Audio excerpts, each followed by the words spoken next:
Olá, tudo bem com vocês? Deu para refletir um pouquinho do capítulo do livro que nós começamos a ler, Ansiedade, como enfrentar o mal do século, do nosso excelente autor, Augusto Cury. Então hoje nós vamos para o segundo capítulo, né? Como somos livres em nossa mente, a tese do Sartre, condenados a ser livres. Somos livres para pensar. Pensamos o que queremos e quando queremos. Espere, não se apresse em responder. Pense o pensamento, pense no que você pensa e como pensa.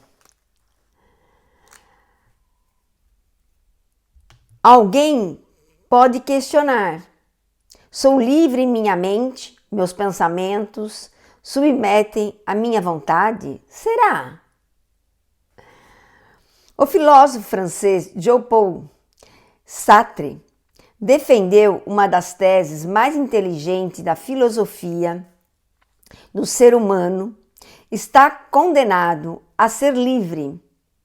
Sartre estava correto, ou foi ingenuamente romântico ao defender essa tese? Somos livres dentro de nós mesmos. Se olharmos para o comportamento externo, não há dúvida que Sartre estava correto. Um presidiário pode ter o seu corpo confinado atrás das grades, mas sua mente é livre para pensar, fantasiar, sonhar, imaginar. Se o seu eu não for treinado para refletir sobre seus erros, a punição não será, em hipótese alguma, pedagoga. Pelo contrário, os fenômenos que constroem cadeias de pensamentos farão uma leitura multifocal da memória ao longo de dias, meses, anos, construindo imagens mentais sobre fuga, túneis, abreviamento da pena. Enfim, tudo para escapar de um cárcere mais grave, que é o cárcere físico. O cárcere da angústia, do tédio, da ansiedade, asfixiante. Quem constrói as prisões ao longo da história não estudou o processo da construção de pensamentos. Não entendeu que a mente jamais pode ser aprisionada. Porque os ditadores, por mais brutais que sejam, por mais que controle seu povo com mão de ferro, caem. Porque ninguém pode controlar a movimentação do eu e seus anseios pela liberdade. Um bebê terá vontade de sair dos braços da mãe para se explorar o ambiente? Um adolescente se arrisca a fazer novos amigos, ainda que seja tímido? Uma pessoa marcada por uma fobia desviará do objeto fóbico? Enfim, irá ao encontro da sua liberdade. Por esse ângulo, Sartre estava corretíssimo. O ser humano está condenado a ser livre. A sua tese, alicerça inclusive os direitos e deveres civis dos cidadão das sociedades democráticas. Nelas temos a liberdade de expressar nossos pensamentos, de ir e vir. Mas se, por um lado, ansiamos de desesperadamente ser livres, por outro, ao observarmos atentamente o processo de construção de pensamentos e a sofisticada armadilha que ele encerra, veremos que a tese do Sartre é ingênua e romântica. Infelizmente, Não somos livres como gostaríamos de ser, no amago do intelecto. Aliás, os piores carcéres, as piores masmorras, as mais apertadas algemas podem estar dentro de nós. Vejamos. Eu, o refém de uma base de dados. Nós construímos pensamentos a partir do corpo que informações arquivadas em nossa memória. Todas as ideias e criatividade e a imaginação nascem do casamento entre um estímulo e a leitura da memória, que opera em milésimos de segundo. O eu não tem consciência dessa leitura e organização de dados em alta velocidade que ocorre nos bastidores da mente, somente do produto final encenado no palco, ou seja, dos pensamentos já elaborados. Um quadro, os personagens dos cinemas ou de um livro, por mais incomuns que sejam, foram gestados com base na leitura de elementos contidos na memória do seu autor. E a memória é um produto da nossa carga genética, do útero materno, do ambiente social, do meio educacional e das relações do nosso eu, da própria mente. Milhares de experiências que fazem parte do nosso banco de dados da primeira infância, como rejeições, perdas, contrariedades, medos, foram produzidos sem que pudéssemos controlá-las, filtrá-las, rejeitá-las. Claro que hoje, como adultos, fazemos escolhas, tomamos atitudes e nossas escolhas são pautadas pela base de dados que já temos. E, portanto, nossa liberdade não é plena, como Sartre pensava. Um homem que talvez seja o maior educador da história enxergava essa limitação de maneira clara e assombrosa. Quando estava morrendo sobre o madeiro, há mais de 2000 anos, disse algo surpreendente.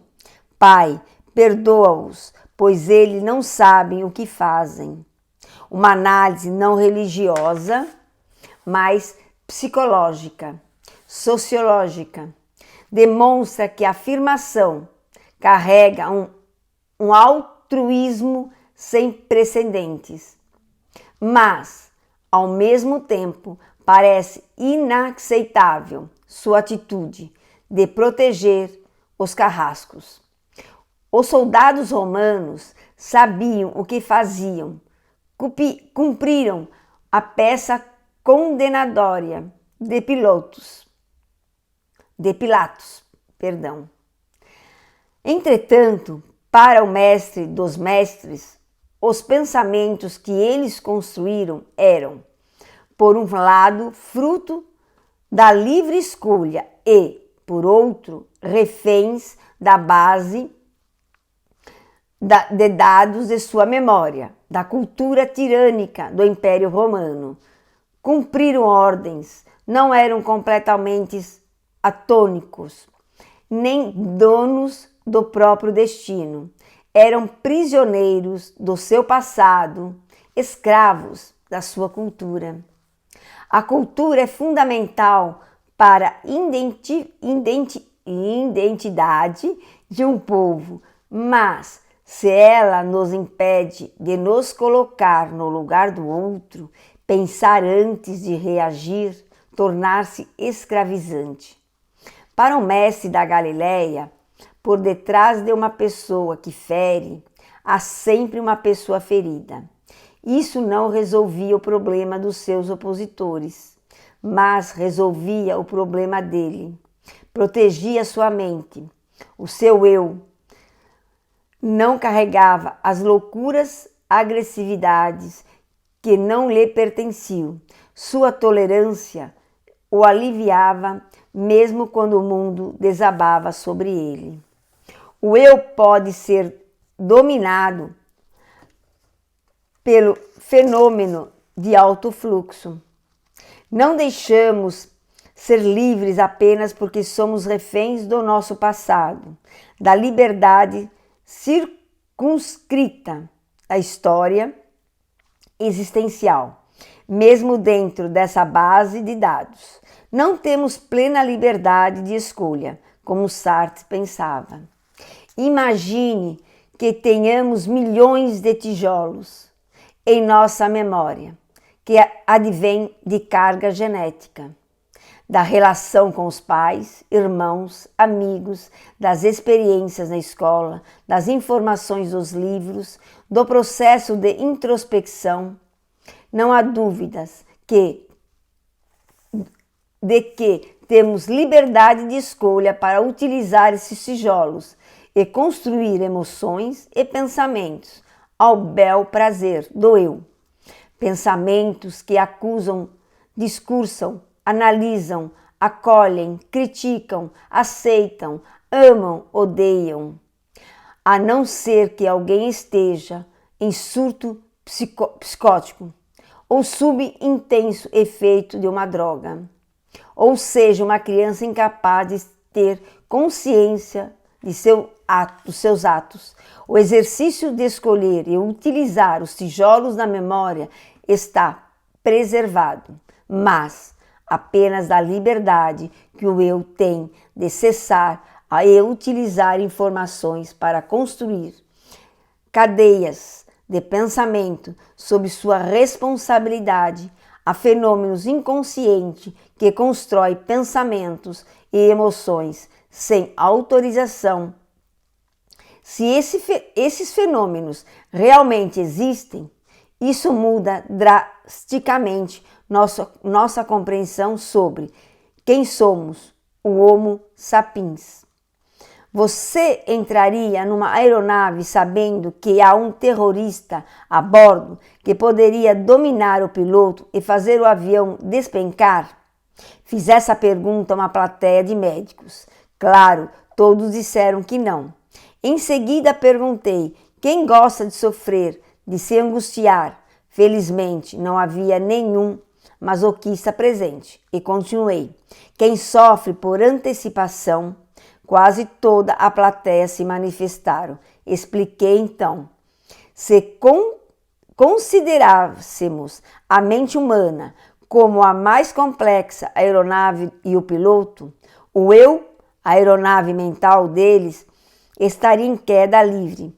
Disse ele que, se o eu de você não é masoquista, se ninguém se detesta ou procura se mutilar, por que então sofrer por antecipação?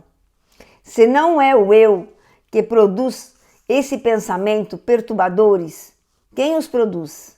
A conclusão é que há um terrorista a bordo, há um copiloto sabotando a aeronave mental. Quem é esse copiloto? Eu o chamo de alto fluxo. Mais adiante, vamos investigá-lo em detalhes. Mas, previamente, afirmo que tal fenômeno inconsciente é de vital importância para o psiquismo humano, para a criatividade e para o prazer de viver, porém, perder sua função saudável e passar nos aterrorizar. Aliás, ele é o grande responsável por produzir o síndrome do pensamento acelerado. Os médicos começaram, enfim, a entender que a tese de John Paul Sartre não é sustentável. O nosso eu é livre para pensar, para organizar os dados da sua memória, mas, ao mesmo tempo, há fenômenos inconscientes que, até então, não tinham sido estudados por outras teorias que produzem pensamentos sem autorização do próprio eu e quem podem sabotá-los, escravizá-los e encarcerá-los. Não podemos falar que somos condenados a ser livres. Não estamos sós na aeronave mental. Podemos e devemos ser educados para ser autores da nossa história. Mas essa liberdade é conquistada e tem seus limites. A história da humanidade, com suas inúmeras injustiças e atrocidades, é um exemplo claro disso. O fenômeno RAM denomina a memória do eu. O terceiro elemento que questionava na tese de Sartre está ligado às limitações do eu quanto ao arquivamento da memória. Nos computadores, somos deuses, registramos o que queremos e quando queremos, mas na memória humana isso é impossível. O registro de tudo o que constatamos é automático, involuntário, produzido por um fenômeno inconsciente chamado registro automático da memória, é o RAM. Não apenas o que o nosso eu deseja será arquivada, mas também o que ele odeia e despreza. Tudo o que mais detestamos ou rejeitamos será registrado com maior poder, formando janelas traumáticas que denominam killer.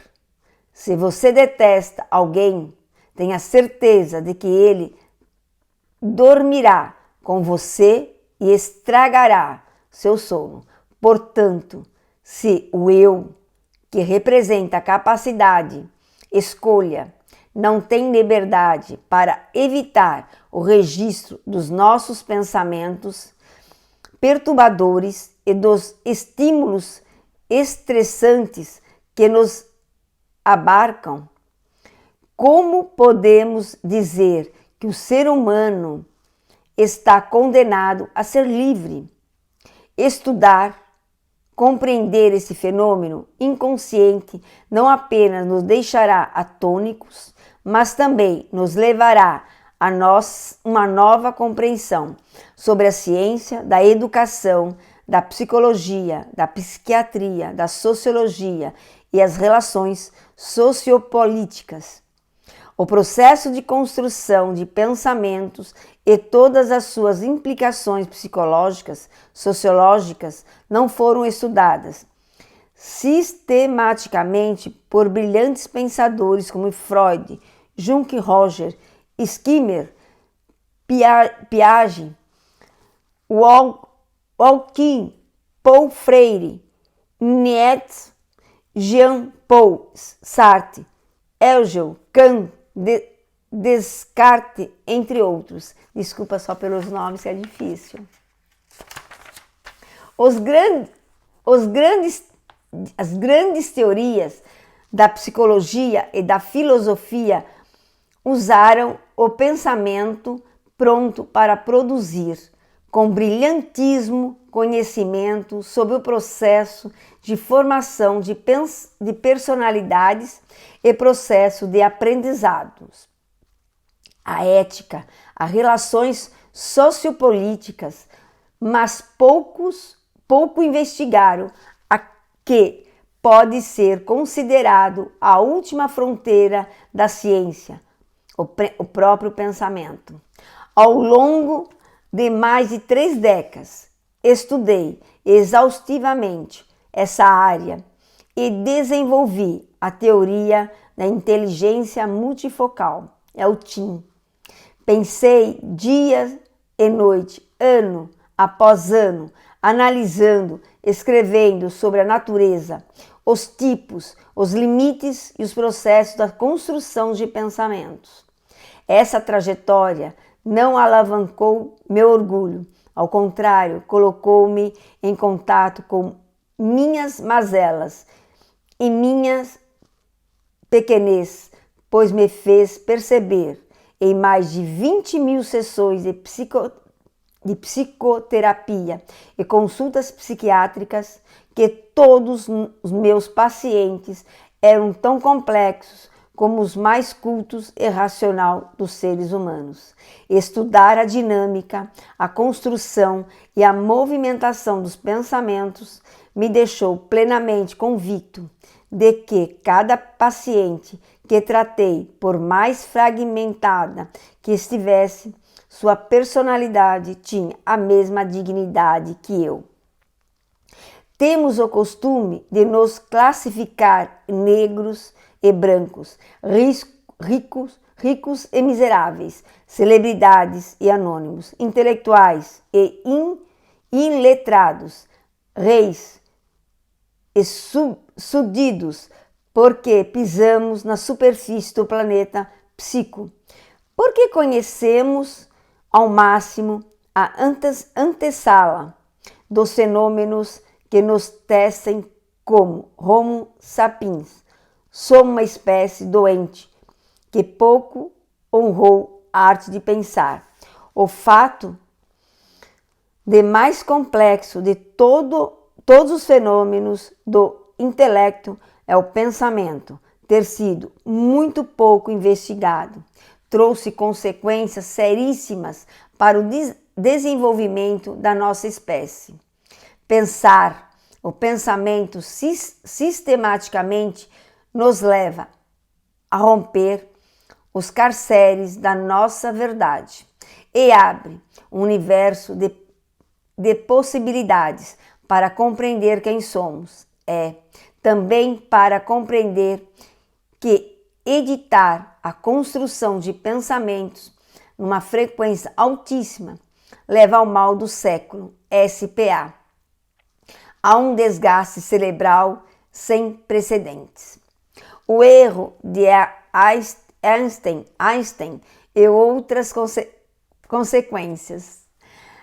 Por não termos estudado o processo de construção de pensamentos, seus tipos, sua natureza, não desenvolvemos ferramentas para o eu, ser um gestor psíquico, o que gerou alguns paradoxos angustiantes. Vejamos, estamos no apogeu da medicina e da psiquiatria, mas nunca estivemos tão doentes. Estudo recente do Instituto de Pesquisa Social da Universidade de Michigan aponta que, ao longo da vida, uma em cada duas deve desenvolver um transtorno psiquiátrico, ou seja, mais de 3 bilhões de pessoas. Estamos no apogeu da indústria do lazer, mas nunca houve uma geração tão triste e depressiva como a nossa. Estamos na era de conhecimento, da democratização da informação, mas nunca produzimos tantos repetidores de informação em vez de pensadores. E os paradoxos não param por aí. Por não termos investigado o fenômeno fundamental que nos torna seres pensantes, vivenciamos ainda hoje erros grosseiros e agressivos na sustentabilidade das relações humanas, inclusive na inserção social. Qual a diferença entre uma pessoa em surto psicótico e um intelectual? Havia diferença entre o grande Einstein e o filho psicótico que ele internou no manicômio e nunca mais visitou? Havia algumas diferenças na organização dos raciocínios, nos parâmetros da realidade, na profundidade das ideais, na formação do imaginário, mas nos bastidores da mente. Eles eram exatamente os mesmos. O filho de Einstein podia construir pensamentos ilógicos e imagens mentais desconectadas da realidade, mas a atuação do eu e dos fenômenos inconscientes que construíram a esses pensamentos e imagens era exatamente a mesma que Einstein usou para produzir sua sofisticada teoria da relatividade. Resgatar um verbo em meio de bilhões de opções e utilizá-lo numa cadeia de pensamentos, ainda que ilógica, equivale a atirar na lua e acertar numa mosca. A leitura rapidíssima da memória é a utilização de dados que funcionavam os personagens bizarros e ideais persecutórias do filho de Einstein. Resteiro, nem de longe eram menos complexas do que as do seu pai. Entretanto, o ambiente tétrico de um manicômio, as dificuldades de lidar com o raciocínio de seu filho sem parâmetros lógicos e o sentimento de impotência, Einstein levavam o homem a mais conheceu as forças do universo físico e ser asfixiado pela força de um universo mais complexo, o psíquico. Quando estudarmos o processo de construção de pensamentos, somos iluminados para entender que a loucura e a racionalidade são mais próximos uma da outra do que imaginamos. Por isso, uma pessoa inteligente jamais discrimina ou diminui os outros. Aqui terminamos o segundo capítulo do livro. Interessante, né? Eu não tinha lido ainda. Então fica aqui para essa semana mais essa reflexão para vocês, tá bom? E até a próxima semana para a gente ler o terceiro capítulo, tá bom? Um beijo grande, fiquem com Deus e uma ótima semana. Gratidão imensa.